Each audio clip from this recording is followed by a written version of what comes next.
Ration card বিতৰণ কৰি বিনামূলীয়া ৰেচনৰ যি বিতৰণ ব্যৱস্থা কৰিছে তাৰ কাৰণে মই তেওঁক ধন্যবাদ জনাইছোঁ। কিন্তু শেহতীয়াকৈ যেতিয়া ৰেচন কাৰ্ড বিতৰণৰ কাম আৰম্ভ হৈছিল অধ্যক্ষ মহোদয়, সেই প্ৰক্ৰিয়াটো চলি থাকোঁতে বহু পৰিয়ালে প্ৰপত্ৰ জমা দিছিল, কিন্তু তাৰ মাজত কিছু পৰিয়াল মানে কি কাৰণত বঞ্চিত হ'ব লগা হ'ল মই নাজানো, হয়তো অফিচিয়েল ডাটা এণ্ট্ৰি বা অন্য কিবা কাৰণত চাগে বঞ্চিত হ'ব লগা হ'ল নেকি। গতিকে সেই ব্যক্তিসকল আমাক সঘনাই যোগাযোগ কৰি থাকে যে আমি প্ৰপত্ৰ জমা দিছিলোঁ কিন্তু এতিয়াও আমি ৰেচন কাৰ্ড পোৱা নাই বুলি কয়। আৰু এনেকুৱা বহু পৰিয়াল আছে যিসকলৰ এজন বা দুজন ব্যক্তিয়ে ৰেচন কাৰ্ডৰ এটা পৰিয়ালৰ এজন বা দুজন ব্যক্তিয়ে ৰেচন কাৰ্ড পাইছে বা তেওঁলোকে ৰেচন পায়, কিন্তু পৰিয়ালৰ বাকী সদস্যসকল বঞ্চিত হৈ আছে। গতিকে এই ক্ষেত্ৰত মই মাননীয় মন্ত্ৰী মহোদয়ৰ দৃষ্টিগোচৰ কৰিলোঁ। আৰু দ্বিতীয়টো মোৰ কথা হ'ল, মই ছাপ্লিমেণ্টাৰী নোসোধোঁ অধ্যক্ষ মহোদয়, দ্বিতীয়টো মোৰ কথা হ'ল যে আমাৰ যেতিয়া ৰেচন কাৰ্ডৰ যোগেদি ৰেচন বিতৰণ কৰা হয়, চাউল আৰু আটা এই দুইটা বস্তুৱে বিতৰণ কৰা হয় বুলি মই গম পাইছিলোঁ। কিন্তু ৰেচন কাৰ্ড হোল্ডাৰসকলে কেৱল চাউলৰহে সুবিধা পায়, আটা মাজে মাজে কেতিয়াবা পায় কেতিয়াবা নেপায়। গতিকে এই ক্ষেত্ৰতো মাননীয় প্ৰশ্ন হ'ল আৰু ব্যৱস্থা ল'বলৈ মই অনুৰোধ জনাইছোঁ। Honourable minister. অধ্যক্ষ ডাঙৰীয়া, আমি ৰূপেশ গোৱালা ডাঙৰীয়াক আন্তৰিক ধন্যবাদ জনাইছোঁ যে এই বিষয়টো উত্থাপন কৰাৰ কাৰণে। মই এইকাৰণে ধন্যবাদ জনাইছোঁ যে মাননীয় মুখ্যমন্ত্ৰী ডক্টৰ হিমন্ত বিশ্ব শৰ্মা ডাঙৰীয়াৰ মাৰ্গদৰ্শনত আমি প্ৰথমবাৰৰ বাবে যোৱা যি আমাৰ জানুৱাৰী মাহ হৈ গ'ল, জানুৱাৰী মাহত আমি প্ৰায় 42 লাখ মানুহক আমি নতুনকৈ ৰেচন কাৰ্ড দিব পাৰিছোঁ আৰু সৰ্বমুঠ আমি 10,75,000 ৰেচন কাৰ্ড দিব পাৰিছোঁ। এই বিষয়টো আমাৰ কোনো পূৰ্বৰ প্ৰতিশ্ৰুতিও নাছিলে, কিন্তু আমাৰ চৰকাৰখনে কি কৰিছোঁ যে প্ৰায় 50 লাখতকৈ অধিক ভুৱা ৰেচন কাৰ্ডধাৰী আছিলে অসমত। সেই ভুৱা ৰেচন কাৰ্ডধাৰীসকলে পূৰ্বতে তেওঁলোকে বিভিন্ন উপায়েৰে সেই চাউলবোৰ ভক্ষণ কৰি আছিলে। আমি তেওঁলোকক বাতিল কৰিছোঁ, কাৰণ আমি যেতিয়া আধাৰ কাৰ্ডৰ লগত যেতিয়া চিডিং কৰিব দিলোঁ তেতিয়া অট'মেটিকলি সেইসকল মানুহ নাহিল যিসকলৰ ভুৱা ৰেচন কাৰ্ড আছিল। আৰু যাৰ ফলস্বৰূপে আমি ইতিমধ্যে 42 লাখ মানুহক দিয়াৰ উপৰিও আগন্তুক দিনত আমি আকৌ পৰিকল্পনা লৈছোঁ যে এতিয়ালৈ আমাৰ 2011 চনৰ লোকপিয়ল অনুসৰি আমি 2,52,18,000 মানুহক আমি চাউল দিব পাৰোঁ। তাৰ ভিতৰত এতিয়ালৈ আমি 2,31,17,000 মানুহকে দিছোঁ। তাৰমানে 42 লাখ মানুহক যে দিলোঁ, দিয়াৰ পিছতো আমাৰ দিব পাৰিছোঁ সম্পূৰ্ণ 2,31,17,000। এতিয়াও অধ্যক্ষ ডাঙৰীয়া আমাৰ হাতত 20 লাখ মানুহক নতুনকৈ ৰেচন কাৰ্ড দিব পৰা প্ৰভিজন আমাৰ হাতত আছে। আগন্তুক দিনত আমি দুই প্ৰকাৰ কথা ভাবিছোঁ যে যোৱাবেলি আমি যেতিয়া ৰেচন কাৰ্ড দিলোঁ আমি দেখিছোঁ যে কোনোবা পৰিয়ালৰ যদি 6গৰাকী সদস্য আছে তেওঁলোকৰ ৰেচন কাৰ্ডখনত নাম আহিছে 3গৰাকী বা 4গৰাকী। গতিকে সেইবোৰ আমি এতিয়া এড কৰিম। হ'ব, তাৰ উপৰি নেক্সট কুৱেশ্যনত আপুনি দিব পাৰিব, নতুন ৰেচন কাৰ্ডো আমি আগন্তুক দিনত দিম। Thank you. Question number 22 Shri Abdul Kalam Rashid. Honourable minister. উত্তৰসমূহ সদনৰ মজিয়াত দিয়া আছোঁ অধ্যক্ষ ডাঙৰীয়া। অধ্যক্ষ মহোদয়, গোৱালপাৰাৰ অসমত যিমান PDS-ৰ অধীনত হুইট এলটমেণ্ট হয়, গোৱালপাৰা জিলাৰ উপায়ুক্তৰ চিঠিৰ মৰ্মে এইটো এলটমেণ্টটো বন্ধ কৰি ৰাখিছে। গতিকে মোৰ আপোনাৰ জৰিয়তে মই মন্ত্ৰী মহোদয়ক অনুৰোধ জনাম যে গোটেই ৰাইজৰ আটাটো DC-কে চিঠি বন্ধ কৰিলে চিঠি দি তাৰে এটা ইনকুৱাৰী হ'ব লাগে, আৰু যিসকল উপভোক্তা আছে আমাৰ কনজিউমাৰ, ইয়াতে 5,000 কিমান টন হুইট এলটমেণ্ট হয়। মিলত মিলিং কৰাৰ পিছত গোটেই কনজিউমাৰে এই আটাখিনি পাব লাগে। মই যিখিনি জানো এই আটাখিনি কনজিউমাৰে নাপায়।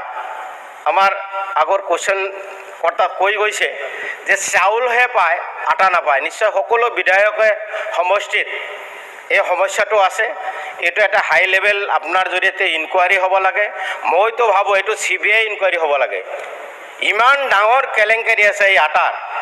নিশ্চয় অধ্যক্ষ মহোদয়, আপনিও নিশ্চয় জানে, আপুনি কোনোবা সমষ্টিৰ পৰা আহিছে, আপোনাৰ সমষ্টিটো খবৰ লওক যে নিশ্চয় উপভোক্তাই আটাটো নাপায়, মাত্ৰ চাউলটো পায়।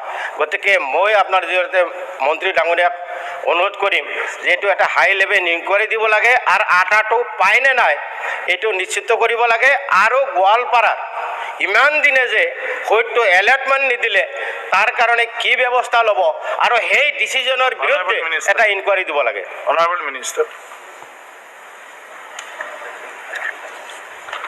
অধ্যক্ষ ডাঙৰীয়া, আমি অসম চৰকাৰে ইতিমধ্যে আমি খণ্ড উন্নয়ন পৰ্যায়ত ভিজিলেন্স আৰু মনিটৰিং কমিটি আমি গঠন কৰি দিয়া আছে। আৰু সেই ভিজিলেন্স আৰু মনিটৰিং কমিটিৰ সভাপতি হৈছে মাননীয় বিধায়কসকল সভাপতি, উপসভাপতি হৈছে আঞ্চলিক পঞ্চায়তৰ সভাপতিগৰাকী, সদস্য হৈছে খণ্ড উন্নয়ন বিষয়া আৰু চক্ৰ বিষয়া, আৰু মেম্বাৰ ছেক্ৰেটাৰী হৈছে যোগান বিভাগৰ উপ সঞ্চালক বা সহকাৰী সঞ্চালক বা অধীক্ষক। গতিকে মই সন্মানীয় সদস্যগৰাকীক আহ্বান জনাম যে যিহেতু তেখেতৰ জিলাখনৰ যিগৰাকী আয়ুক্ত, সেই আয়ুক্তগৰাকীয়ে এতিয়ালৈ আমাক যি জনাইছিল, তো চিঠি নম্বৰ GG43/2008/336 আৰু 22 জুন 2017 তাৰিখে তেওঁলোকে কৈছে যে গোৱালপাৰা জিলাত তেওঁলোকক মানে আটা নালাগে বুলি কৈছিলে। আৰু আটা নালাগে বুলি কোৱাৰ ফলস্বৰূপে আমি গোৱালপাৰা জিলাত আমি আটা প্ৰদান কৰিব পৰা নাই। এতিয়াও যদি তেওঁলোকক আটা যদি যোগান ধৰিব লাগে, আমি অন্য যিসমূহ জিলাত আমি আটা যোগান ধৰি আছোঁ, ঠিক তেনেকুৱাকৈ আমি তেওঁলোকক তাতে আমি আটা যোগান ধৰিব পাৰিম। মূলগতভাৱে আটাৰ বিষয়টোত আমি আমাৰ যিসমূহ জিলাধিপতি তেওঁলোকে আমাৰ এইকেইখন জিলা তিনিচুকীয়া জিলা, গোলাঘাট জিলা, নগাঁও জিলা, ডিমা হাছাও, শিলচৰ, কৰিমগঞ্জ, হাইলাকান্দি, নলবাৰী, বৰপেটা, বজালী, বঙাইগাঁও, ধুবুৰী, দক্ষিণ হালমাৰা, কোকৰাঝাৰ, বাক্সা, ওদালগুৰি, চিৰাং, লখিমপুৰ, ধেমাজি আৰু মহকুমাকেইখন হৈছে মাৰ্ঘেৰিটা, মাইপং, লক্ষীপুৰ, অভয়াপুৰী, বিলাসীপাৰা, কলিয়াবৰ। এওঁলোকে আমাক আবেদন জনাইছিলে। এতিয়া যদি সকলো ডিচিয়ে যদি কয় যে আমাক আটা নালাগে, তেতিয়াহ'লে আমি আটাটোৰ পৰিৱৰ্তে চাউল ল'ব পাৰিম। আৰু সকলো ডিচিয়ে যদি কয় আমাক নহয় আমাক আটা দিব লাগে, এতিয়া আটাটো দিলেই নহ'ব। অধ্যক্ষ ডাঙৰীয়া, আটাটো চাউলটো ফ্ৰী পায়, আটাটো আকৌ ফ্ৰী নাপায়। কাৰণ কিয় আটাটো তেওঁলোকে মানে কিনি ল'ব লাগিব, প্ৰায় 10 টকা দৰত তেওঁলোকে কিনি ল'ব লাগে। গতিকে সেইকাৰণে যিসকলক আটা লাগে আমাৰ জিলা আয়ুক্তৰ জৰিয়তে যদি আমালৈ যদি লিখে আমি দিব পাৰিম। যিসকলক নালাগে, বহু জিলা নালাগে বুলি কৈছে কাৰণে আমি ইয়াতে দিয়া নাই। গতিকে তেখেতে যিহেতু হেৰিয়া এগৰাকী সভাপতি, গতিকে তেখেতে নিজে জিলা আয়ুক্তৰ লগত কথা পাতিলে নিশ্চয় এইটো সমিধান দিব পৰা যাব। অধ্যক্ষ মহোদয়, আটাৰ দাম 10 টকা কৈছে, 10 টকা নহয় তাতকৈ কম।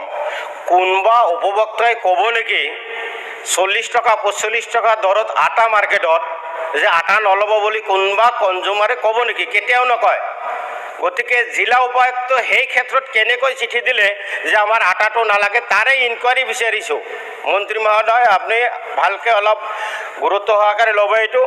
আৰু যিটো কথা ক'লে যে বিধায়কসকল ভিজিলেন্সৰ চেয়াৰমেন, মই বিধায়ক হোৱাৰ পৰা এই চৰকাৰত এবাৰ মাত্ৰ ভিজিলেন্সৰ কমিটিৰ মিটিং মাতিব পাৰিছিলোঁ। কোনো অফিচাৰে এইটো মিটিং নামাতে। মিটিঙত বহাৰ পিছত মই গোৱালপাৰা পূব সমষ্টিৰ বিধায়ক ৰাজীৱ দাস, ছাপ্লাইৰ যিজন ইনচাৰ্জ আছিল, তেওঁ গোটেই পশ্চিম সমষ্টিৰ অফিচাৰখিনিক মাতি সেই মিটিংখন কৰিছে। গতিকে তাৰ বিৰুদ্ধে ইনকুৱাৰী হ'ব লাগে।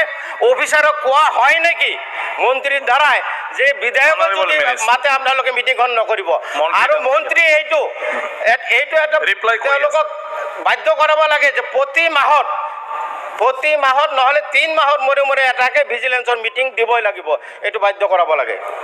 আৰু ঘেঁহুৰ যিটো আটাৰ যিটো মই ইনকুৱাৰী দাবী কৰিছোঁ, সেইটো বিষয়ে মন্ত্ৰী ডাঙৰীয়া অলপ স্পষ্ট কৰক। অধ্যক্ষ ডাঙৰীয়া, মই এই বিষয়টো তেখেতে যোৱাবাৰো আনিছিলে, আৰু যোৱাবাৰ অনাৰ পিছত মই এই একে ৰিপ্লাই দিছিলোঁ। আৰু তাৰ ৰিপ্লাই দি উঠি পেলাই মই গোৱালপাৰা জিলাৰ যিগৰাকী আয়ুক্ত তেখেতক ফোন যোগে মই জনাইছিলোঁ যে আপোনালোকে মিটিং মানে প্ৰতি মাহে দিব লাগে বা যেতিয়া বিধায়কে বিচাৰি দিব লাগে। এতিয়া আপুনি বা কেতিয়া মিটিং বিচাৰিছে মই নাজানো, কিন্তু মই জনাত আমাৰ গোৱালপাৰা জিলাত 23-24ত দুবাৰ মিটিং হৈছে আৰু ব্লক লেভেল মিটিং 4 বাৰ হৈছে। গতিকে আপুনি ব্লক লেভেল মিটিংখন ডিচিক এখন আপুনি চিঠি দিয়ক, আৰু চিঠিৰ কপি এটা প্ৰতিলিপি এটা মোলৈ দিব, তেতিয়া মিটিং কৰে নকৰে মই নিজে চাম। গতিকে অনুগ্ৰহ কৰিছোঁ মই আপুনি যে আমাৰ গোৱালপাৰা জিলা আয়ুক্তলৈ এখন চিঠি দিলে নিশ্চিত ওপৰত মই ব্যৱস্থা কৰাই দিম। ধন্যবাদ। শ্ৰীমনৰ মন্ত্ৰীয়ে ৰিপ্লাই দিলে। আমি আগবাঢ়ি আছোঁ। আমাৰ এই নতুন গভৰ্ণমেণ্ট অহাৰ পিছত আমাৰ কেন্দ্ৰ চৰকাৰৰ জৰিয়তে এডুকেশ্যনৰ ফিল্ডত নিউ এডুকেশ্যন পলিচিটি নাহিলে আমি আগবাঢ়ি যাব নোৱাৰিলোহেঁতেন।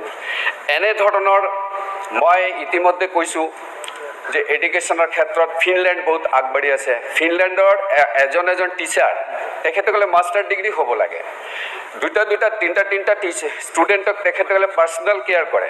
আমাৰ ইয়াতো আৰম্ভ হৈছে, ইয়াতে বা আমাৰ ইয়াৰ গুণোৎসৱৰ মাধ্যমেৰে বিশেষ ভালদৰে কেয়াৰ কৰা আৰম্ভ হৈছে। কিন্তু এনেধৰণৰ কেয়াৰিং ছিষ্টেমটো আমি আগতে দেখা পোৱা নাছিলোঁ, কাৰণ education is the backbone of a economy যদি আমি কওঁ, তেতিয়াহ'লে কিন্তু আমি এইবোৰ ক্ষেত্ৰত ধ্যান দিব লাগিব। টুৰিজমৰ জৰিয়তে মই আৰু এটা কথা ক'ব খোজোঁ যে ইতিমধ্যে বাংলাদেশৰ ঘটনাটো আপোনালোকে দেখিছে, বাংলাদেশৰ হিন্দু বেংগলীবিলাকৰ ওপৰত কেনেধৰণৰ অত্যাচাৰ হৈছে। মই এই সদনৰ জৰিয়তে মই এই কথাখিনি ক'ব খোজোঁ, যদি বিভিন্ন এজেঞ্চিয়ে যিটো কৈছে যদি সঁচাকৈ এইটো হৈছে, তেতিয়াহ'লে আমিও অসমৰ সংখ্যালঘু সম্প্ৰদায়ৰ মানুহ কম যে এই ক্ষেত্ৰত আপোনালোকে বিশেষ প্ৰচেষ্টা ল'ব লাগে আৰু আপোনালোকেও আগবাঢ়ি আহিব লাগে। আপোনালোকে শোক দিৱস পালন কৰিব লাগে। তেতিয়া সেই ক্ষেত্ৰত সংখ্যালঘু সম্প্ৰদায়ৰ মানুহ তথা হিন্দু সম্প্ৰদায়ৰ মানুহ, হিন্দু বেংগলীসকলেও হেৰি হ'ব। কিছুমান এজেঞ্চি কৈছে, মই এইটো নকওঁ যে ভাৰত চৰকাৰে আক্ৰমণ কৰিব লাগে, কাৰণ এইবোৰ কৰিলে কি হ'ব, হয়তো আমাৰ টুৰিজমৰ ক্ষেত্ৰত আমি বহুত আগবাঢ়ি যাব পাৰিম। কাৰণ নৰ্থ ইষ্টৰ ক্ষেত্ৰতো এনেধৰণৰ চিকেন নেকৰ ক্ষেত্ৰত যিটো কোৱা হৈছে, আজি ৰাজশ্বাহী, ৰংপুৰ এইবিলাক এৰিয়া বহুতে কয়। আৰু চৰ্দাৰ বল্লভভাই পেটেলে এটা কথা কৈছিলে 1948-ত নাগপুৰত 4 নৱেম্বৰত এটা ভাষণ দিছিলে তেখেতে কৈছে যে এনেধৰণৰ আজি হিন্দু বঙালীবিলাক যেনেকৈ তাত অত্যাচার করা হয়, গ্র্যাচুইটি পান না এবং গ্র্যাচুইটি না পাওয়ার জন্য অনেক শ্রমিক মারা যান। কিন্তু জীবিতকালে তো দূরের কথা, মারা যাওয়ার পরেও সেই গ্র্যাচুইটিগুলো অনেকে পান না। এই জন্য আমার অনুরোধ থাকবে যে একটা সময় বেঁধে যে গ্র্যাচুইটি কখন প্রদান করা হবে, এটা সময় বেঁধে একটা নির্দিষ্ট সময় দিয়ে যাতে আমরা কোম্পানিদেরকে নির্দেশ দিতে পারি, এরকম একটা আইন আনার প্রয়োজন আছে। আমার জানা মতে লক্ষ্মীপুর চা বাগান, দিলখুশ, ভুবনভেলি, জিরিঘাট, পালরবন, ক্রেক পার্ক, কালেনছড়া, চণ্ডীপুর, শিলকুড়ি ইত্যাদি বাগানে এই যে পিএফ সময় মতো পিএফ না পাওয়া, সময় মতো পিএফ না দেওয়া, গ্র্যাচুইটির টাকা না পাওয়া, ফ্যামিলি পেনশন না পাওয়ার যে সমস্যাগুলি আছে, সেই সমস্যাগুলো আমরা দেখেছি।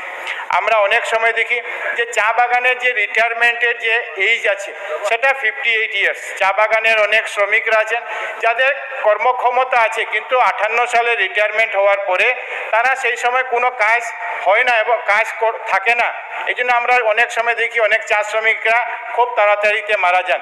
এই জন্য আমার একটা অনুরোধ থাকবে, যেহেতু আমাদের সরকার রিটায়ারমেন্ট এই সরকারি চাকরির ক্ষেত্রে 58 থেকে 60 করেছে, এই জন্য আমার অনুরোধ থাকবে যে চা শ্রমিক এবং চা কর্মচারীদেরও যে এইজ যেটা আছে রিটায়ারমেন্ট এইজ, সেটাকে 58 থেকে 60 করে দিলে আমার মনে হয় ভালো হবে। আজকের দিনে আমরা দেখি যে চা আসাম প্ল্যান্টেশন লেবার অ্যাক্ট মতে যেগুলি করার কথা চা বাগানে, যেভাবে কোয়ার্টার মেনটেন্যান্স, চিকিৎসা ব্যবস্থা, বিশুদ্ধ পানীয় জলে, আজকের দিনে এই সমস্ত কাজ আসাম সরকারের মাধ্যমে হচ্ছে। আমরা জানি যে আজকের দিনে চিকিৎসা পরিষেবা হাসপাতাল এনএইচএমকে সঙ্গে নিয়ে জয়েন্ট ভেঞ্চার পিপিপি মডেলে আজকের দিনে চিকিৎসা পরিষেবার কাজ হচ্ছে। আমরা দেখছি আজকের দিনে যে প্রত্যেকগুলা যে কাজ আছে সেই প্রত্যেকগুলি কাজ সরকার করছে। পানীয় জলের সুবিধা, স্কুলের সুবিধা, অ্যাম্বুলেন্সের সুবিধা, চা বাগানের সুবিধা, প্রত্যেকগুলা কাজ সরকারের মাধ্যমে করা হচ্ছে।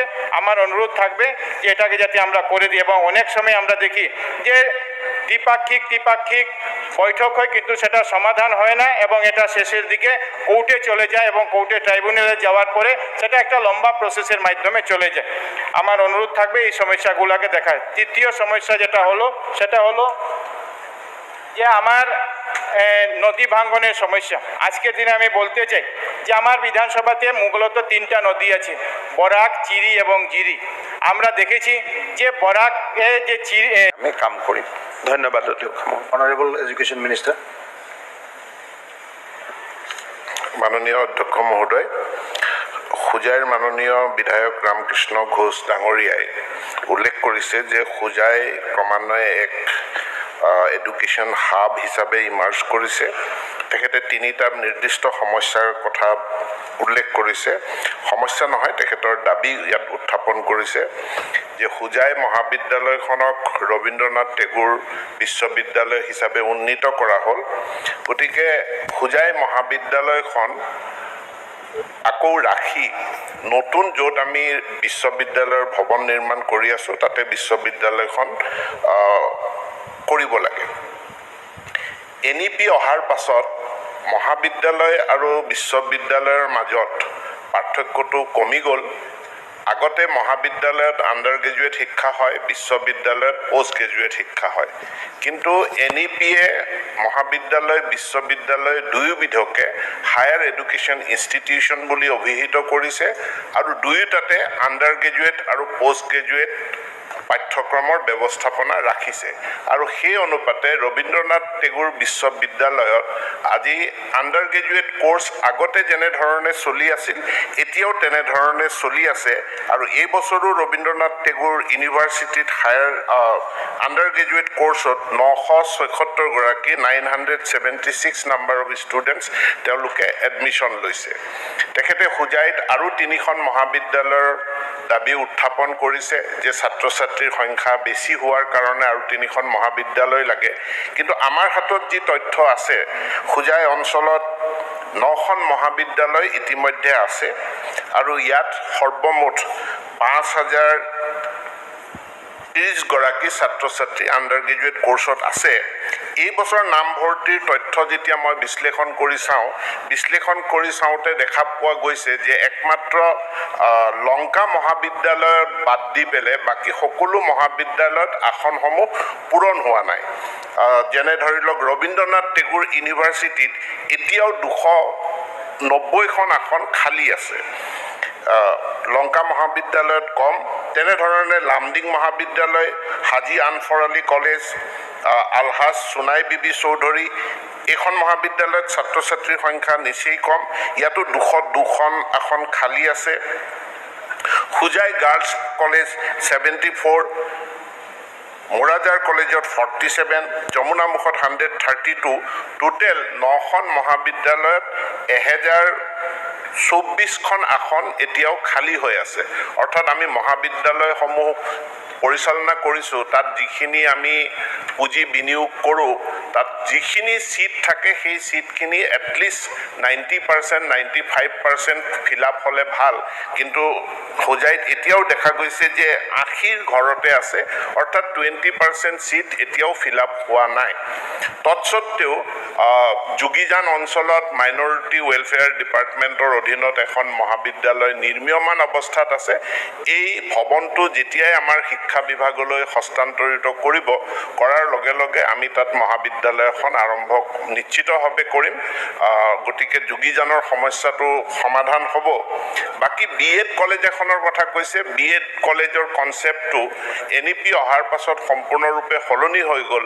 আগতে 2বছৰীয়া BEd আছিল, এতিয়া 4 বছৰীয়া ইণ্টিগ্ৰেটেড BEd অৰ্থাৎ BA BEd, BSc BEd বা BCom BEd এই ধাৰণা অহাৰ পাছত MCTৰ যি নতুন গাইডলাইন সেই গাইডলাইন মতে এখন BEd কলেজ পূৰ্বৰে পৰা থকা BEd কলেজে নতুন মহাবিদ্যালয় এখনৰ লগত এটা কোলাবৰেশ্যন কৰি তেওঁলোকে BEd কোৰ্চৰ কাৰণে প্ৰস্তাৱ দিব পাৰে বা মহাবিদ্যালয় যিখন সাধাৰণ এখন মহাবিদ্যালয় সেই সাধাৰণ মহাবিদ্যালয়খনেও BEd কোৰ্চৰ প্ৰয়োজনীয় চৰ্তখিনি পূৰণ কৰি তেওঁলোকে BEd কোৰ্চৰ কাৰণে MCTত আবেদন কৰিব পাৰে। এতিয়া আমি দেখিছোঁ লংকা মহাবিদ্যালয়ত যথেষ্ট সংখ্যক ছাত্ৰ ছাত্ৰী আছে। লংকা মহাবিদ্যালয়ে BEd কলেজ হোৱাৰ কাৰণে বা হোজাই গাৰ্লছ যিখন কলেজ আছে সেই কলেজখনে ইণ্টিগ্ৰেটেড BEd কোৰ্চ ইন্ট্ৰডিউচ কৰাৰ কাৰণে তেওঁলোকে MCTৰ ওচৰত আবেদন কৰিব পাৰে। নতুনকৈ এতিয়া আৰু কোনো BEd কলেজ নহয়। আমি অসম চৰকাৰেও যিসমূহ BEd কলেজ আমি নিৰ্মাণ কৰিছিলোঁ সেই BEd কলেজসমূহ এতিয়া আমি কাষতে থকা সাধাৰণ মহাবিদ্যালয়লৈ হস্তান্তৰ কৰি দিছোঁ। সেই আন্তঃগাঁথনি ধৰ জাগিৰোডতে আমি BEd কলেজ নিৰ্মাণ কৰিছিলোঁ। এতিয়া জাগিৰোড মহাবিদ্যালয়ৰ লগত এখন MOU কৰি মহাবিদ্যালয়খনক অৰ্পণ কৰা হৈছে। জাগিৰোড মহাবিদ্যালয়ে এই নতুন আন্তঃগাঁথনি লৈ তেওঁলোকে NCT-ত BEd কোৰ্চৰ কাৰণে আবেদন কৰিব। আবেদন গৃহীত হ'লে তেওঁলোকে BEd ইণ্টিগ্ৰেটেড BEd কোৰ্চ আজি যেনেকৈ যোৰহাটৰ বাহনা মহাবিদ্যালয়, হেমবৰুৱা মহাবিদ্যালয় বা নৰ্থ লখিমপুৰ মহাবিদ্যালয়ে তেওঁলোকে ইণ্টিগ্ৰেটেড BEd কোৰ্চৰ অনুমতি NCT-ৰ পৰা পালে, এই সকলোবিলাক মহাবিদ্যালয়ে তেওঁলোকৰ প্ৰয়োজনীয় চৰ্তসমূহ পূৰণ কৰি আবেদন কৰিলে BEd কোৰ্চত চলাব পাৰিব। পৃথক BEd কলেজৰ প্ৰয়োজন নাই।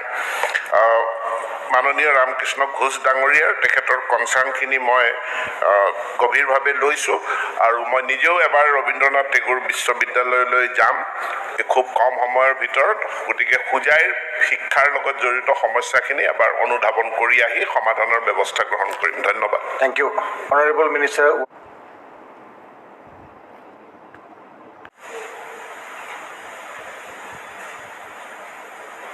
সন্মানীয় উপাধ্যক্ষ ডাঙৰীয়া, সন্মানীয় সদস্য কৌশিক ৰয় ডাঙৰীয়া, তেখেতৰ সমষ্টি স্কুল এখনত কেতিয়াবা এজন শিক্ষক থাকে, নহ'লে বা দুজন শিক্ষক থাকে। এতিয়া 6টা ক্লাছত এজন বা দুজন শিক্ষকে পাঠদান কৰোৱাটো কেতিয়াও সম্ভৱপৰ নহয়। একেটা ঠাইতে আমি দেখোঁ যে একেলগতে এটা হলত 6টা ক্লাছ থাকে আৰু সেই 6টা ক্লাছ যেতিয়া চলি আছে, সেই 6টা ক্লাছ চলি থাকোঁতে আমি দেখোঁ যে মাত্ৰ দুজন টিচাৰে পঢ়াই থাকে আৰু 4টা ক্লাছে হাল্লা হুলস্থুল কৰি থাকে।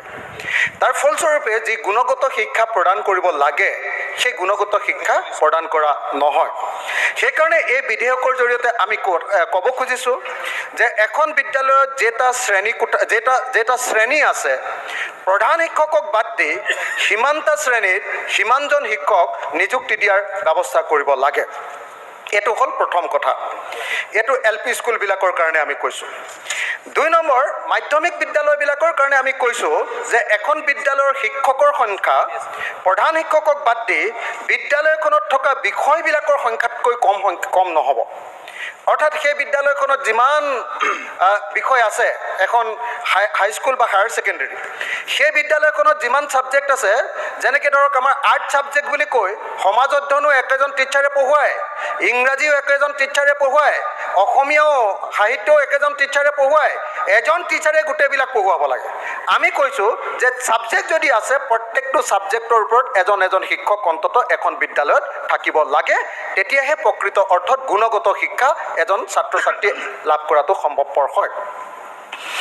তাৰপাছত কৈছোঁ যে বিদ্যালয়খনত শিক্ষকৰ সংখ্যা সকলো ষ্ট্ৰীমৰে প্ৰতিটো বিষয়ৰ বিশেষ জ্ঞান থকা শিক্ষক নিযুক্তি দিব লাগে। আৰু প্ৰত্যেকখন প্ৰাথমিক মাধ্যমিক শিক্ষাত হিন্দী শিক্ষকৰ নিয়োগ কৰাটো ব্যৱস্থা গ্ৰহণ কৰিব লাগে। আমাৰ বহুত স্কুলত এতিয়াও হিন্দী শিক্ষক নাই, গতিকে হিন্দী শিক্ষকো নিয়োগ কৰাৰ ব্যৱস্থা কৰিব লাগে। আনহাতে শিক্ষকসকলে যাতে খুব সুন্দৰ পাঠদান কৰে, তাৰ কাৰণে শিক্ষকৰ প্ৰশিক্ষণ আৰু যোগ্যতা বৃদ্ধি কৰিবৰ কাৰণে বিভিন্ন ধৰণৰ ব্যৱস্থা ল'ব লাগে বুলি মই ক'ব খুজিছোঁ। তাত আছে প্ৰতিখন বিদ্যালয়ৰ উৎসৰ্গীকৃত শিক্ষাদান আৰু সুন্দৰ শৈক্ষিক বাতাবৰণৰ স্বাৰ্থত চৰকাৰে জাননীৰ জৰিয়তে বিদ্যালয়ৰ শিক্ষকক শৈক্ষিক কাম কাজ আৰু মিড ডে মিলৰ লগত জড়িত থকা কামৰ বাহিৰে অন্য কোনো অনাশৈক্ষিক কামত নিয়োগ কৰিব নালাগে। অন্য কোনো অনাশৈক্ষিক কামত। আমাৰ এখন LP স্কুলত দুজন শিক্ষক থাকে, 6টা ক্লাছ, তাকে আকৌ কেতিয়াবা আপোনাৰ ইলেকশ্যনৰ কামত, কেতিয়াবা লোকপিয়লৰ কামত, অন্যান্য চৰকাৰী কামত সদায় পঠিয়াই থাকে। তাৰ ফলস্বৰূপে কি হয়, গুণগত শিক্ষা প্ৰদান কৰাটো কেতিয়াও সম্ভৱপৰ নহয়। সেইকাৰণে শিক্ষকসকলক অনাশৈক্ষিক কোনো কামত কেতিয়াও ব্যৱহাৰ কৰিব নালাগে বুলি ইয়াৰ জৰিয়তে কোৱা হৈছে। শিক্ষকসকলক স্কেল প্ৰমোশ্যন দিব লাগে বুলি কোৱা হৈছে, যাতে তেখেতসকলে কাম কৰিবৰ কাৰণে মনত সদায় ফূৰ্তি পাই থাকে। আনহাতে হাইজেনিক এনভাইৰনমেণ্ট আৰু মেণ্টেল হেল্থ সকলো প্ৰাথমিক বিদ্যালয়ত এটা হলত বা প্ৰেক্ষাগৃহৰ ভিতৰত আটাইবোৰ শ্ৰেণী বহুৱাৰ ব্যৱস্থা অৱলম্বি কৰি প্ৰতিটো শ্ৰেণীৰ বাবে একোটা শ্ৰেণীকোঠাৰ ব্যৱস্থা কৰিব লাগে। আমাৰ LP স্কুলবিলাকত কি হয়, এটা হল থাকে, তাত 6টা ক্লাছ হৈ থাকে। 6টা ক্লাছত এইফালে নেওতা মুখস্থ কৰি আছে চিঞৰি চিঞৰি, এইফালে আপোনাৰ আপোনাৰ কবিতা পাঠ কৰি আছে চিঞৰি চিঞৰি, এইফালে গণিত পঢ়ুৱাইছে শিক্ষকে। এনেকৈ এটা হলৰ ভিতৰত 6টা ক্লাছ থাকে, তাৰ ফলস্বৰূপে কাৰো ভালকৈ পঢ়া শুনা কৰা নহয়। সেইকাৰণে আমি কৈছোঁ যে গুণগত শিক্ষা যদি দিব লাগে, প্ৰত্যেকখন LP স্কুল আৰু ME স্কুলত এটা ক্লাছৰ কাৰণে এটা শ্ৰেণীকোঠাৰ ব্যৱস্থা কৰাটো বাধ্যতামূলক হ'ব লাগে, নহ'লে কেতিয়াও গুণগত শিক্ষা প্ৰদান কৰাটো কেতিয়াও সম্ভৱপৰ নহয়। টয়লেট, বিশুদ্ধ খোৱা পানী, চাফ চিকুণ আৰু আকৰ্ষণীয় মুকলি ঠাই, লাইব্ৰেৰী, খেল ধেমালিৰ সামগ্ৰী আৰু আনন্দৰ বাবে প্ৰয়োজনীয় অন্যান্য সম্পদ যোগান ধৰিব লাগে।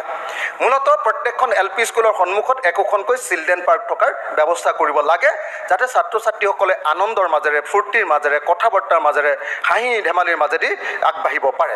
আৰু প্ৰতিখন বিদ্যালয়তে মেণ্টেল হেল্থ প্ৰভিজনবিলাকো ৰখাৰ ব্যৱস্থা কৰিব লাগে। স্মাৰ্ট ক্লাছ আৰু শিক্ষাৰ পাৰ্টিচিপেটৰী এংগেজিং ব্যৱস্থা এটা হোৱাৰ ব্যৱস্থা কৰিব লাগে। আমি ছেকশ্যন 7ত আনিছোঁ যে সকলো বিদ্যালয়ৰ খালী শিক্ষকৰ পদ পূৰণ হ'ব লাগে। খালী শিক্ষকৰ পদটো পূৰণ কৰাটো অত্যন্ত গুৰুত্বপূৰ্ণ। বহুত স্কুলত এতিয়াও বহুত খালী শিক্ষকৰ পদ আছে, সেইবিলাক পূৰণ কৰাৰ ব্যৱস্থা কৰিব লাগে। আনহাতে শিক্ষাৰ মাধ্যম এই সম্পৰ্কে আমি ক'ব খুজিছোঁ যে আন যিকোনো আইনত যি কথাই নাথাকক লাগিলে কিয়, 10ম শ্ৰেণী পৰ্যন্ত শিক্ষাৰ মাধ্যম হ'ব ঘৰুৱা ভাষা, মাতৃভাষা, স্থানীয় ভাষা, আঞ্চলিক ভাষা। লগতে ইংৰাজী ভাষাৰ লিখা আৰু কথোপকথনত যথেষ্ট গুৰুত্ব আৰোপ কৰা হ'ব। এই আইনখনৰ জৰিয়তে সেই নিশ্চয়তা প্ৰদান কৰিব খোজা হৈছে। ৰাজ্যখনৰ বিভিন্ন জনগোষ্ঠীৰ ভাষা শিকাটো গুৰুত্ব আৰোপ কৰিবৰ কাৰণে ইয়াত কোৱা হৈছে। ৰাজ্য চৰকাৰে আনন্দৰে সৈতে আৰু নতুন নতুন আৱিষ্কাৰৰ মাধ্যমেৰে শিক্ষা প্ৰদানৰ ব্যৱস্থা কৰিব লাগে। ৰাজ্য চৰকাৰে গেজেট নটিফিকেশ্যনৰ জৰিয়তে এই আইন কাৰ্যকৰী কৰিবলৈ ব্যৱস্থা গ্ৰহণ কৰিব। শ্ৰদ্ধেয় উপাধ্যক্ষ ডাঙৰীয়া, অকণমান ৰ'ব না দাদা।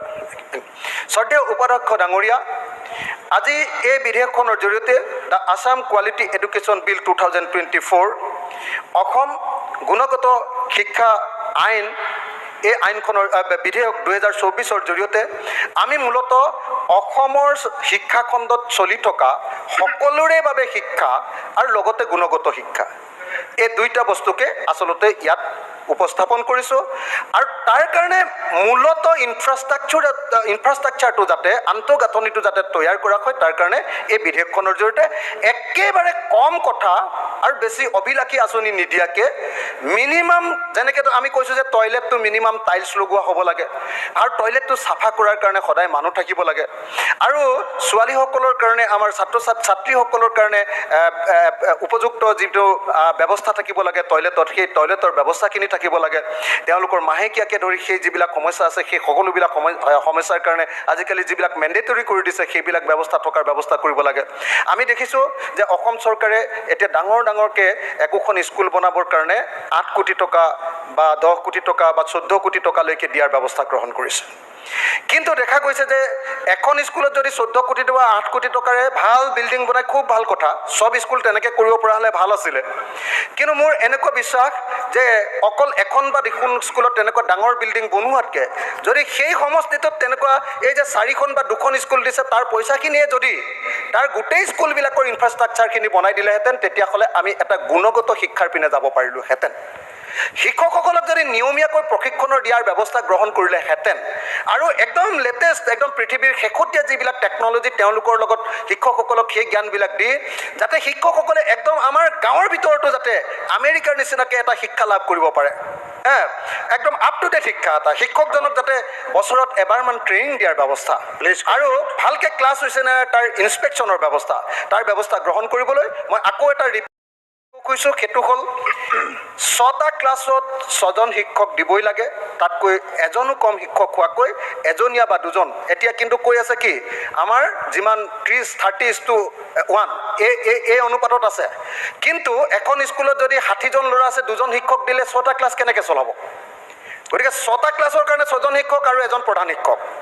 এইটো দিলেহে ভাল এখন স্কুল হ'ব। কথাটো বুজি আৰু হলৰ ভিতৰতে গোটেই একেলগতে 6টা ক্লাছ পঢ়াই থাকিলে সেইখন আৰু কোনো পধ্যে ভাল শিক্ষা নহয়। Thank you. এই মিনিমাম কামকেইটা কৰিবৰ কাৰণে অসমৰ শিক্ষামন্ত্ৰী মহোদয় Thank you. আৰু বিশেষভাৱে অসমৰ আমাৰ দীৰ্ঘকালৰ শিক্ষামন্ত্ৰী আৰু বৰ্তমানৰ মুখ্যমন্ত্ৰী মহোদয়ক এই ব্যৱস্থাখিনি গ্ৰহণ কৰিবৰ কাৰণে মই যিহেতু বিৰোধী পক্ষৰ বিধায়ক এইখন হয়তো মোৰ জৰিয়তে কেতিয়াও গ্ৰহণ কৰাটো সম্ভৱ নহয়, তেখেতসকলে কেতিয়াও আমাক ভোট নিদিব।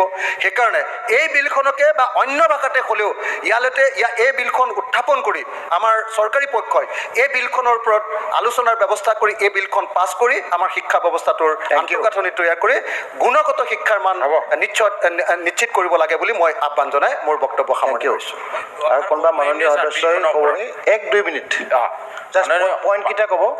সোমাই যাওঁ এটা শ্ৰেণীত ক্লাছ 1 to 3 একেলগে 3টা শ্ৰেণীৰ ছাত্ৰ তাতে পঢ়াই আছে। এনেকুৱা ধৰণৰ কিয় বোলে শিক্ষক নাই।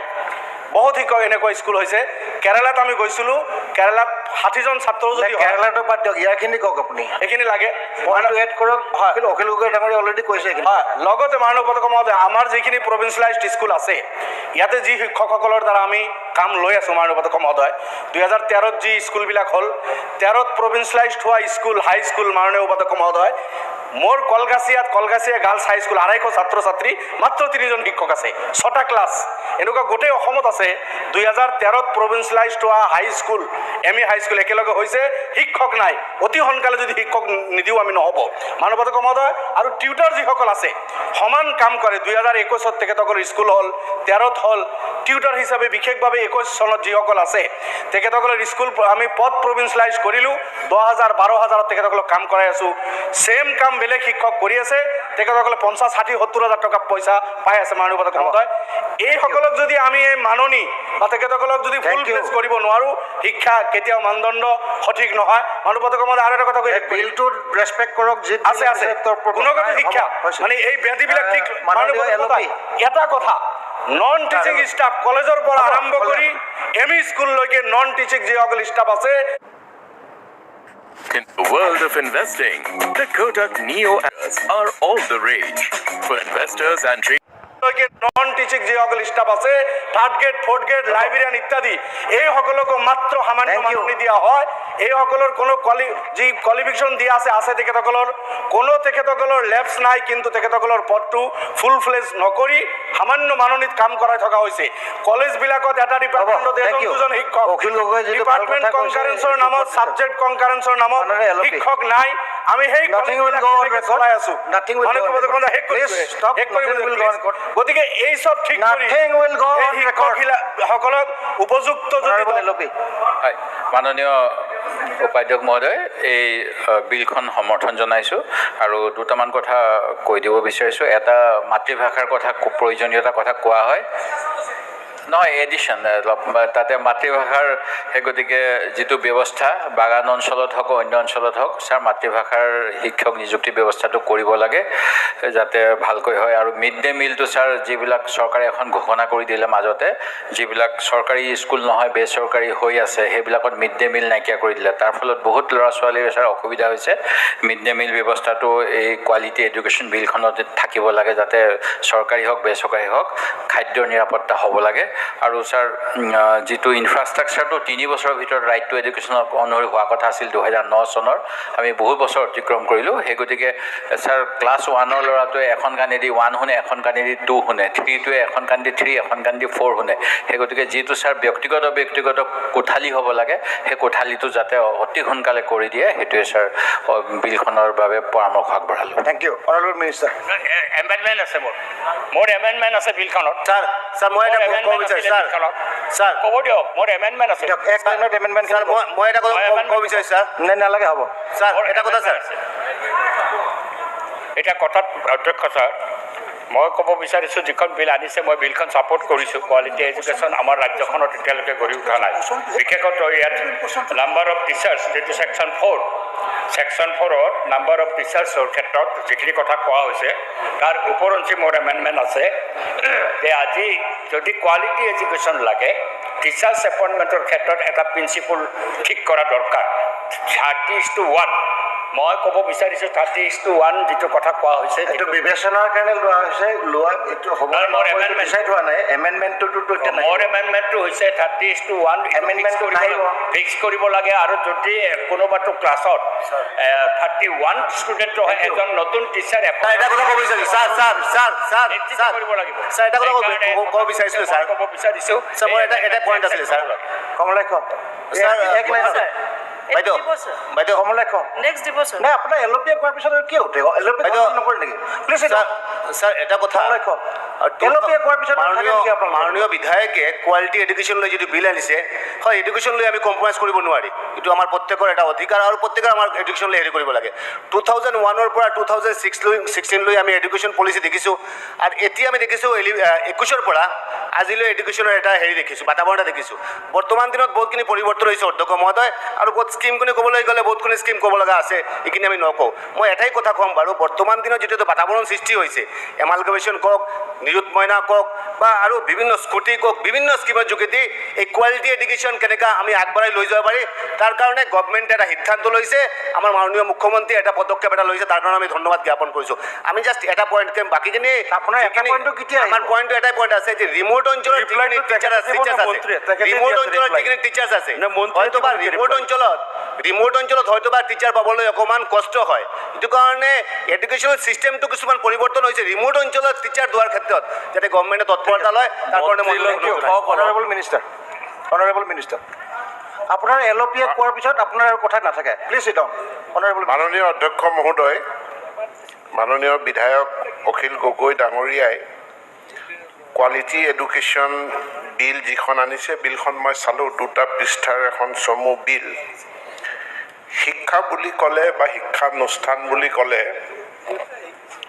শিক্ষক ছাত্ৰ ছাত্ৰী আন্তঃগাঁথনি এই গোটেইখিনি লৈয়ে হয় কিন্তু এই বিলখনত ছাত্ৰ ছাত্ৰীৰ কথাটো উল্লেখ নাই শ্ৰেণীকোঠা এটা ফিজিকেল শ্ৰেণীকোঠাই হ'ব যদি তাত ছাত্ৰ ছাত্ৰী নাথাকে যিকোনো এটা ঘৰ এটাত শিক্ষক থাকিব লাগে বুলিতো ক'লেই নহ'ব আজি আমাৰ ভাৰতবৰ্ষত শিক্ষাক প্ৰাথমিক শিক্ষাক এলিমেণ্টাৰী এডুকেশ্যনক সাৰ্বজনীন কৰাৰ কাৰণে ৰাইট টু এডুকেশ্যন এক্ট আছে যি ৰাইট টু এডুকেশ্যন এক্টে পেৰামিটাৰ কিছুমান নিৰ্ধাৰণ কৰি দিছে শিক্ষাৰ কাৰণে আৰু সেই পেৰামিটাৰত কৈছে যে প্ৰতিটো হেবিটেটত 1 কিলোমিটাৰ ব্যাসাৰ্ধৰ ভিতৰত এখন প্ৰাথমিক বিদ্যালয় থাকিব লাগে আৰু মিনিমাম তাত 30জন ছাত্ৰ ছাত্ৰী থাকিব লাগে আৰু 30জন যদি ছাত্ৰ ছাত্ৰী থাকে তেতিয়াহ'লে তাত 2জন শিক্ষক থাকিব আজি এখন প্ৰাথমিক বিদ্যালয়ত 1, 2, 3, 4, 5 5টা শ্ৰেণী আছে এতিয়া 5টা শ্ৰেণীত প্ৰতিটো শ্ৰেণীত যদি 10জনকৈ 15জনকৈ 20জনকৈ ছাত্ৰ ছাত্ৰী থাকে তেনেহ'লে শ্ৰেণীয়ে প্ৰতি শিক্ষক দিয়াত কোনো আপত্তি নাই কিন্তু যদি বিদ্যালয়খনত ছাত্ৰ ছাত্ৰীৰ সংখ্যা 6গৰাকী হয় তাত 5টা শ্ৰেণী আছে বুলি 5জন শিক্ষক কেনেকৈ নিযুক্তি দিয়া যাব আজি অসমত ছাত্ৰ ছাত্ৰীৰ অনুপাতে শিক্ষকৰ সংখ্যা PTR বুলি যাক আমি যদি কওঁ এই PTR অসমৰ PTR ভাৰতবৰ্ষৰ ভিতৰতে সৰ্বশ্ৰেষ্ঠ আমাৰ LP স্কুলত PTRৰ সংখ্যা 19:1 তাৰ মানে প্ৰত্যেক 19জন ছাত্ৰ ছাত্ৰীৰ বিপৰীতে এজন শিক্ষক আমাৰ আছে যদি আমি এইটো হাইস্কুললৈকে আহোঁ তেতিয়াহ'লে আমাৰ PTRৰ সংখ্যা 22:1 প্ৰতি 22গৰাকী ছাত্ৰ ছাত্ৰীৰ বিপৰীতে এজন শিক্ষক আছে যদি আমি হায়াৰ ছেকেণ্ডেৰীলৈ যাওঁ তাতো 26গৰাকী ছাত্ৰ ছাত্ৰীৰ বিপৰীতে এজন শিক্ষক আছে ইয়াৰ পাছতো আমাৰ কিছু সংখ্যক বিদ্যালয়ত ছাত্ৰ ছাত্ৰীৰ অনুপাতে শিক্ষকৰ সংখ্যাটো কম তাৰ কাৰণটো কি কাৰণটো এইটোৱেই যে আমাৰ যিবিলাক দূৰৱৰ্তী বিদ্যালয় আছে, দুৰ্গম অঞ্চলত থকা বিদ্যালয় আছে, চৰ চাপৰি অঞ্চল, বাগান অঞ্চল, পাহাৰীয়া অঞ্চল, জনজাতীয় অঞ্চল, তালৈ শিক্ষকসকল যাব নিবিচাৰে। আৰু শিক্ষকসকল তালৈ যিসকল গ'ল এটা সময়ত, তেওঁলোকে বিভিন্ন ধৰণৰ ৰাজনৈতিক ক্ষমতা খটুৱাই হওক বা অন্য ধৰণে হওক তাৰ পৰা বদলি হৈ তেওঁলোক ওলাই আহে। এতিয়া আমাৰ চৰকাৰখনে নিৰন্তৰভাৱে আমি এটা প্ৰচেষ্টা চলাইছোঁ, যিটো প্ৰচেষ্টাত মাননীয় মুখ্যমন্ত্ৰী শিক্ষামন্ত্ৰী হৈ থাকোঁতে এখন আইন আনিলে 2017 চনত, যে শিক্ষকৰ বদলীকৰণ আইন, যাতে শিক্ষকসকল দুৰ্গম অঞ্চলত আছোঁ বুলি তেওঁলোকে বদলি হৈ আহিব নোৱাৰে এখন জিলাৰ পৰা আন এখন জিলালৈ। গোটেই বদলিৰ কাৰবাৰটো যাতে এটা নিয়ন্ত্ৰণৰ মাজত হয়। আৰু শিক্ষকৰ যেতিয়া চাকৰিটো হয়, শিক্ষকৰ চাকৰিটো জিলা ভিত্তিক, এইটো এটা ডিষ্ট্ৰিক্ট কেডাৰ। অসম পুলিচৰ চাকৰি ৰাজ্যখনৰ কাৰণে, গতিকে হাইলাকান্দিৰ পৰা ধুবুৰীলৈ ট্ৰেন্সফাৰ হ'ব পাৰে। বা আমাৰ এতিয়া গ্ৰেড 3, গ্ৰেড 4 যিবিলাক ষ্টেট কেডাৰ, তিনিচুকীয়া জিলাৰ পৰা তেওঁলোকৰ বদলি বৰপেটা জিলালৈ হ'ব পাৰে। কিন্তু শিক্ষকৰ চাকৰিটো এইটো ডিষ্ট্ৰিক্ট কেডাৰ হয়, গতিকে তেওঁ ডিষ্ট্ৰিক্টৰ পৰা বদলি হৈ যাব নোৱাৰে। আৰু শিক্ষকজনেও চাকৰিটোৰ প্ৰাপ্তিৰ সময়ত তেওঁ যেতিয়া ডিষ্ট্ৰিক্ট চইচ দিব লাগে, ডিষ্ট্ৰিক্ট চইচ প্ৰাৰ্থীজনে নিজে কৰে। আৰু সেইমতে তেওঁ চাকৰিত নিযুক্তি পায়, ধুবুৰীত নিযুক্তি পায়, গোৱালপাৰাত নিযুক্তি পায়, দুমাহৰ পাছত বদলি হৈ বেলেগলৈ সুবিধাজনক ঠাইলৈ গুচি আহে। তাৰ কাৰণে দূৰৱৰ্তী অঞ্চলবিলাকত শিক্ষকৰ নাটনি হৈছে। সেইকাৰণে মাননীয় মুখ্যমন্ত্ৰী শিক্ষামন্ত্ৰী হৈ থাকোঁতে এই বিলখন আনিলে যে 10 বছৰ যেতিয়ালৈকে সম্পূৰ্ণ নহ'ব শিক্ষক এজনে বদলীকৰণ নাপায়। দিব্যাংগ ব্যক্তিৰ ক্ষেত্ৰত 2 বছৰ সম্পূৰ্ণ নহ'লে তেওঁৰ ট্ৰেন্সফাৰ নহয়। কিন্তু আমি অমানৱীয় হ'ব নোৱাৰোঁ। কেতিয়াবা খুব জটিল ৰোগ হয়, কাৰোবাৰ কেঞ্চাৰ হয়, শিশুৰ অটিজম স্পেক্ট্ৰাম ডিজিজ হয়, তেনে ক্ষেত্ৰত বিশেষ বদলিৰ ব্যৱস্থা হ'ল। আৰু এতিয়া আমি সেইখন আইনৰ অধীনত আমি শিক্ষকসকলৰ বদলীকৰণ কৰিছোঁ। মই আজি পবিত্ৰ সদনক মই জনাবলৈ পাই সুখী হৈছোঁ, 20,000 শিক্ষকৰ বদলীকৰণ আইনসন্মতভাৱে, বিধিসন্মতভাৱে এই শিক্ষক বদলীকৰণ যিখন আইন, এই আইনৰ অধীনত বদলীকৰণ হৈছে। ইয়াৰ পাছত আমি 2খন আঁচনি অতি গুৰুত্বপূৰ্ণ, এখন হ'ল শিক্ষা ক্ষেত্ৰ আঁচনি, আনখন হ'ল আমাৰ ৰেচনেলাইজেশ্যনৰ যিটো প্ৰচেছ। শিক্ষা ক্ষেত্ৰ আঁচনিত আজি অখিল গগৈ ডাঙৰীয়াই যিটো কৈছে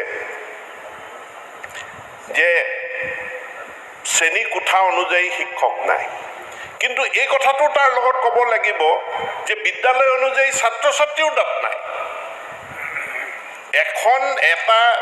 100 মিটাৰৰ দূৰত্বত এখন গাঁৱতে 2টা চুবুৰীত যদি 2খন বিদ্যালয় থাকে, ছাত্ৰ ছাত্ৰী ক'ৰ পৰা পাব?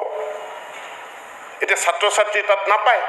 আমি সেইকাৰণে 2খন বিদ্যালয়ক একেলগ কৰাৰ পাছত তাত শিক্ষকৰ সংখ্যাও বাঢ়ি গ'ল, ছাত্ৰ ছাত্ৰীৰ সংখ্যাও বাঢ়ি গ'ল। গতিকে মাননীয় বিধায়কসকলক মই অনুৰোধ জনাম যে যিখিনি বিদ্যালয় ওচৰা ওচৰিকৈ আছে, ছাত্ৰ ছাত্ৰী নাই, শিক্ষা ক্ষেত্ৰ আঁচনিখন পঢ়ি লৈ সেই শিক্ষা ক্ষেত্ৰ আঁচনিৰ অধীনত এই এমালগেমেশ্যনটোক সমৰ্থন জনাব লাগে। এমালগেমেশ্যনৰ অৰ্ডাৰ ওলোৱাৰ লগে লগে মানুহে কয় যে আমাৰ ইয়াত লগত আমাৰ ঐতিহ্য জড়িত হৈ আছে, আৱেগ জড়িত হৈ আছে। বহুতে কয় যে আমাৰ গাঁৱৰ একমাত্ৰ চৰকাৰী অনুষ্ঠান, ইয়াক এইখন বন্ধ নকৰিব। আমাৰতো বন্ধ কৰাৰ কোনো অভিপ্ৰায় নাই, কিন্তু ছাত্ৰ ছাত্ৰী নাই, এতেকে ছাত্ৰ ছাত্ৰী তাত যাতে হয়, sustainable number of students. Akhil Gogoi ডাঙৰীয়াই বিলখনত আনিছে যে বিষয় অনুপাতে ছাত্ৰ ছাত্ৰী হ'ব লাগে। আমাৰ যি প্ৰভিন্সিয়েলাইজেশ্যন এক্ট আছে 2017-18ত এমেণ্ডমেণ্ট হ'ল, সেই আইনখনতে স্পষ্টভাৱে উল্লেখ আছে যে এটা বিষয় মিনিমাম শ্ৰেণীটোত যদি 10 গৰাকী ছাত্ৰ ছাত্ৰী থাকে, চৰকাৰে তাত শিক্ষক দিবলৈ বাধ্য, শিক্ষক দিয়া হ'ব। যদি ছাত্ৰ ছাত্ৰী নাথাকে, বিষয় অনুপাতে আমি শিক্ষক কেনেকৈ দিম? প্ৰায় 84 ছাবজেক্টছ আছে ইলেক্টিভ ছাবজেক্ট, 84টা ইলেক্টিভ ছাবজেক্ট আছে। তাৰমানে যদি প্ৰতিটো বিষয়ত শিক্ষক দিব লাগে বুলি ক'লে আৰু ছাত্ৰ ছাত্ৰীৰ কথা উল্লেখ নকৰিলে, ইলেক্টিভ ছাবজেক্ট চিটৰ কাৰণে প্ৰতিখন হাইস্কুলত 84 গৰাকী শিক্ষক দিব লাগিব। এতেকে বিষয় ভিত্তিক বিষয় হিচাপে শিক্ষক দিয়াৰ লগে লগে তাৰ লগত এই কথাটো আমি ক'ব লাগিব যে ইয়াত ছাত্ৰ ছাত্ৰীও সেইমতে থাকিব লাগিব। ছাত্ৰ ছাত্ৰীয়ে যদি নাথাকে আমি শিক্ষক দি পেলাই আমি কি কৰিম? তেখেতে বিদ্যালয়সমূহত বিভিন্ন আন্তঃগাঁথনি সেইবিলাক থকাৰ কথা কৈছে। মই আজি সদনত মাননীয় উপাধ্যক্ষৰ জৰিয়তে মই জনাই দিব বিচাৰোঁ,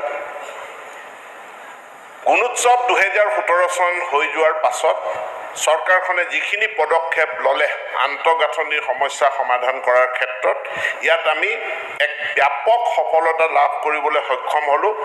আজি অসমৰ 44,188 স্কুল, এক্সটাৰ্নেল ইলেক্ট্ৰিফিকেশ্যন আমি এচিভ কৰিছোঁ 99.86%, internal electrification 99.59%, drinking water facility 98.21%, boys toilet 98.55%, girls toilet 99.26%, boundary wall ইয়াত আমি পিছ পৰি আছোঁ 52.14, বহু বিদ্যালয়ত বাউণ্ডেৰী ৱাল নাই, আমি ক্ৰমান্বয়ে এইখিনি বনাই গৈ আছোঁ।